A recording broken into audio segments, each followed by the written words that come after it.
Magandang umaga mga ka-happy hour. At narito ang mga balita para sa MBC TV Network News Update 10 AM edition. Ang unang pagharap ni President Duterte sa ICC, gagawin ngayong araw. Nakatakdang humarap sa unang pagkakataon si dating Pangulong Rodrigo Duterte sa International Criminal Court ngayong araw. Ayon sa ICC, nagaganapin ang pagdalo ng dating Pangulo sa oras ng alas 9 ng gabi ngayong Biyernes, oras sa Pilipinas. Base sa patakaran ng ICC, na sa unang pagkakataon ay kukumpirmahin nila ang kanyang pagkakakilanlan at ang lengguwaheng gagamitin sa pagdinig ang haharap bago magtakda muli ng mga pagdinig. Magugunitang nahaharap ang dating Pangulo ng kasong Crimes Against Humanity dahil sa madugong paglaban nito kontra sa iligal na droga. Samantala, Pinoy seafarer, nawawala sa banggaan ng dalawang barko sa North Sea. Kinumpirma ng Department of Migrant Workers na isang Filipino seafarers ang naiulat na nawawala sa banggaan ng chemical tanker at container ship sa karagatan ng England. Ayon sa DMW, na ang seafarer ay lula ng MV Solong nang bumangga ito sa oil tanker na Stena Immaculate nitong March 10 sa North Sea.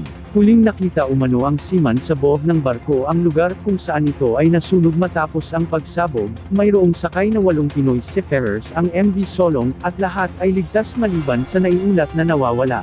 Patuloy ang ginagawang pakikipag-ugnayan ng DMW sa kumpanya na may-ari ng barko, at maging ang pamilya ng naapektuhang seafarers. At sa Showbiz Spotted, Power Ranger actor Dave Mallow, pumanaw na. Pumanaw na ang aktor na si Dave Mallow sa edad na 76. Ayon sa kampo nito, na namayapa na ang aktor habang ito ay nasa pangangalaga ng Montecedro Senior Living Community sa Altadena, California. Sa mga nagdaang buwan, kasi ay patuloy ang panghihina ng kanyang kalusugan. Nakilala ang aktor na naging boses ni Bobo sa Mighty Morphin Power Rangers.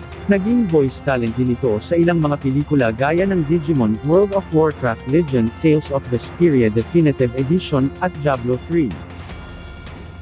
At yan ang mga balita para sa MBC TV Network News Update 10 AM edition. Abangan ang mga susunod na balitaan mamaya para sa 11 AM edition.